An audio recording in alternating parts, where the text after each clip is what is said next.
Essentially, so I mean, I think what we need to take on board here is the kind of the wider context, that this is a system that system of sanctions that only applies to a relatively small number of people. The vast majority of people on benefits aren't sanctioned. They're not facing the sanction system. So the people you're seeing in that film we've just seen are the very, very hardest end of what we're talking about here.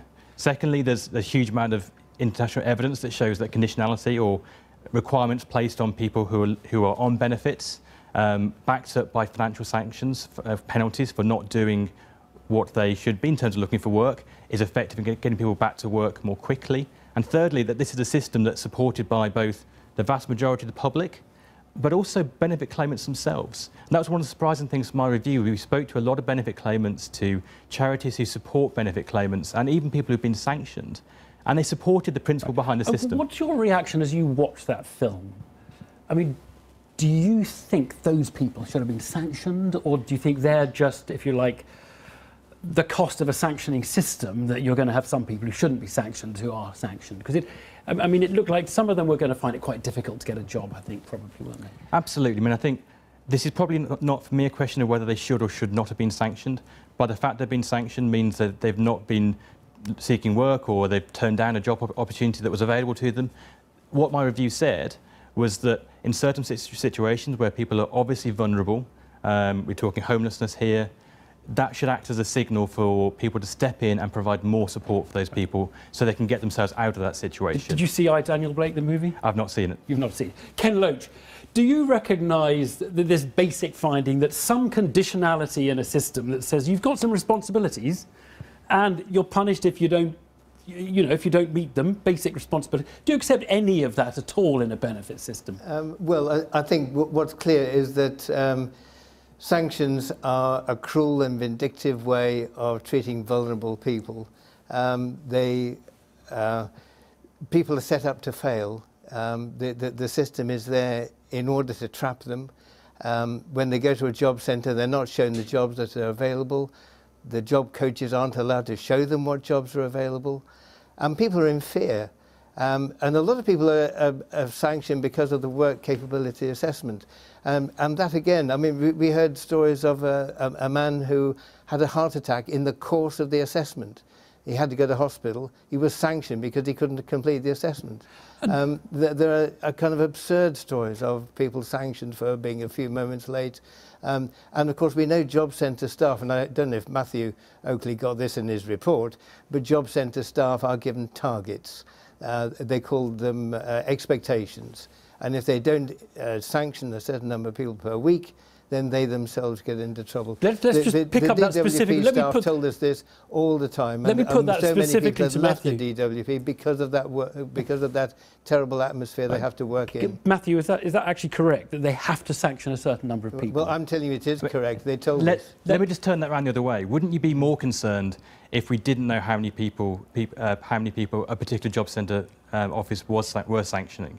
That actually, but hang on, I want them to target people that we didn't know they were sanctioning, say, 30% of people. Is it not right that actually, in terms of standard management practice, we understand how many people, what proportion of people on benefits each office is sanctioning? But are they targeted? Are they forced? Are they told you should be sanctioning this number? That's not my experience. We spoke to a number of job centre staff in the course of the review. Right. Very much actually. What we found was the large proportion of those staff actually supported the system. OK, we'll hold that factual question. Ken Loach, I'm interested in what, you're stuck in the dilemma of saying there's no conditionality at all, or there are some kind of sanctions. And I mean, in a way, sound like you're arguing there should be no sanctions at all, or is that? I'm saying that nobody supports cheating.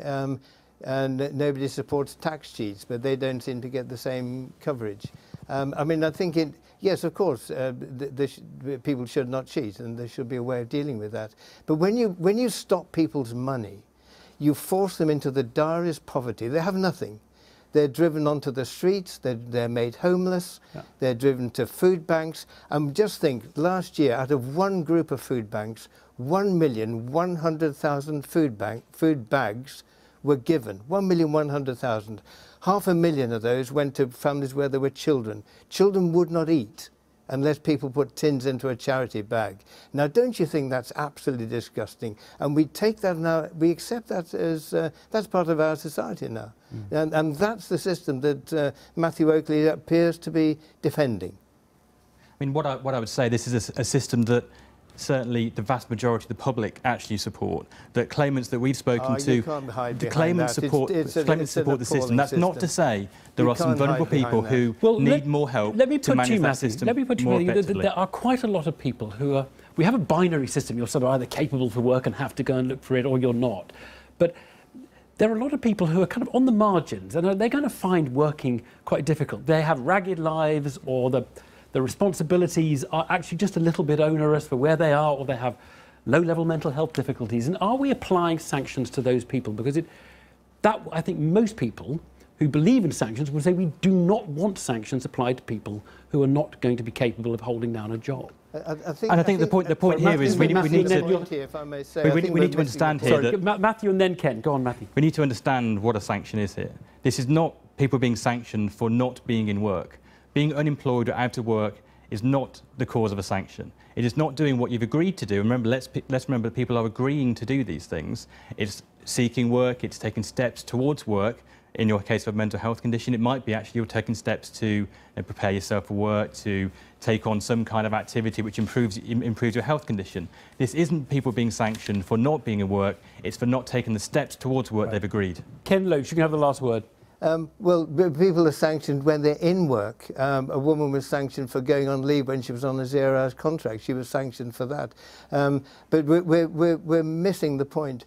This is an extraordinarily cruel way to deal with the poorest and most vulnerable people. And if all the people who fulfilled every dot and comma of what they would required, there would still be 1.6 million people unemployed. There'd still be 5 million people underemployed. It's the system that creates the poverty, and we're punishing the poorest and blaming them for their poverty, blaming the unemployed for the unemployment. Ken Loach. And that's really false, and Matthew should accept that. Ken Loach, Matthew, thank you both very much indeed.